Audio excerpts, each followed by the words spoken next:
Assalamualaikum warahmatullahi wabarakatuh. Perkenalkan, nama saya Dian Wardani. Saya dari jurusan akuntansi dan di sini saya akan membahas mengenai isu-isu lain dalam konsolidasi. Isu lain dalam pelaporan konsolidasi. Laporan keuangan konsolidasi sebagaimana halnya entitas tunggal harus disusun sesuai dengan prinsip akuntansi yang berlaku umum. Standar pelaporan dan penyajian tidak berbeda antara entitas konsolidasi tunggal, akan tetapi penyusunan laporan keuangan konsolidasi melibatkan beberapa isu khusus yang tidak dibahas di bab sebelumnya. Bab ini membahas isu-isu konsolidasi yang meliputi 1. Laporan arus kas konsolidasi, 2. Konsolidasi setelah akuisisi interim, 3. Penghitungan pajak konsolidasi, dan keempat, laba per saham konsolidasi. Di sini kita bisa lihat laporan arus kas konsolidasi. Perusahaan-perusahaan harus menyajikan laporan arus kas pada saat mengeluarkan laporan keuangan lengkap. Laporan keuangan konsolidasi sama dengan laporan arus kas yang disusun untuk entitas konsolidasi dan pada dasarnya disusun dengan cara yang sama.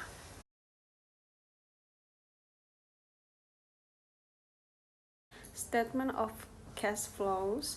Walaupun penjualan dan pembelian aset merupakan sumber dan penggunaan kas dari masing-masing perusahaan, jika aktivitas tersebut terjadi seluruhnya dalam entitas konsolidasi, maka aktivitas tersebut tidak dapat dimasukkan dalam laporan arus kas.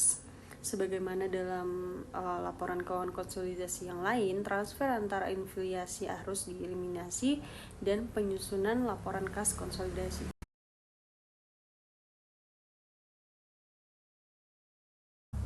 Penerimaan dan pembayaran ke pemegang saham pengendalian umum dimasukkan ke dalam laporan arus kas konsolidasi sebagai arus kas dari aktivitas pendanaan.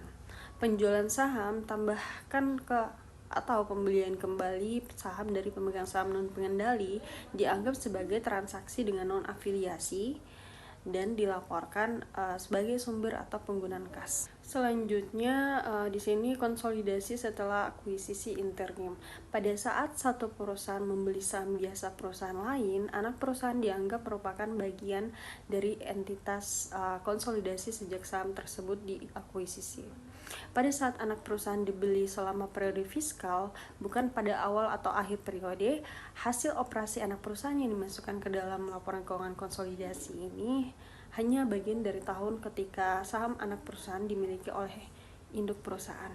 Operasi anak perusahaan yang dibeli selama periode fiskal dapat dimasukkan ke dalam laporan laba rugi konsolidasi dengan salah satu dari dua cara, yaitu pendapatan dan beban dari anak perusahaan yang dimasukkan ke dalam laporan laba rugi konsolidasi.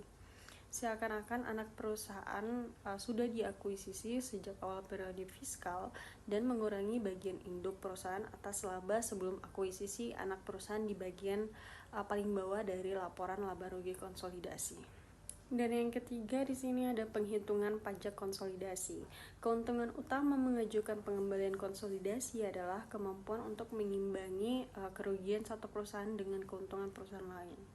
Selain itu, dividen dan transfer lainnya antar perusahaan afiliasi bebas pajak. Dengan demikian, pembayaran pajak atas keuntungan dari transfer antar perusahaan dapat sampai keuntungan antar perusahaan direalisasikan melalui transaksi dengan non-afiliasi.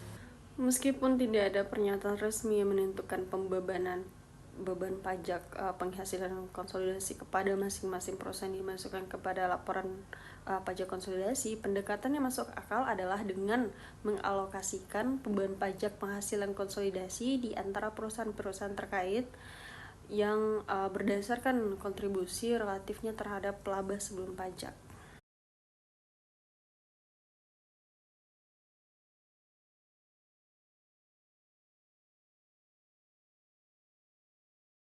Di sini kita bisa lihat ringkasan dari APC. APC konsolidasian delusi mengasumsikan efek dilutif perusahaan induk dan anak perusahaan dikonversi, dan penyesuaian khusus terhadap laba bersih konsolidasi mungkin diperlukan untuk mencerminkan pengaruh asumsi konversi terhadap jumlah pendapatan anak perusahaan yang akan dimasukkan dalam pembilang APC.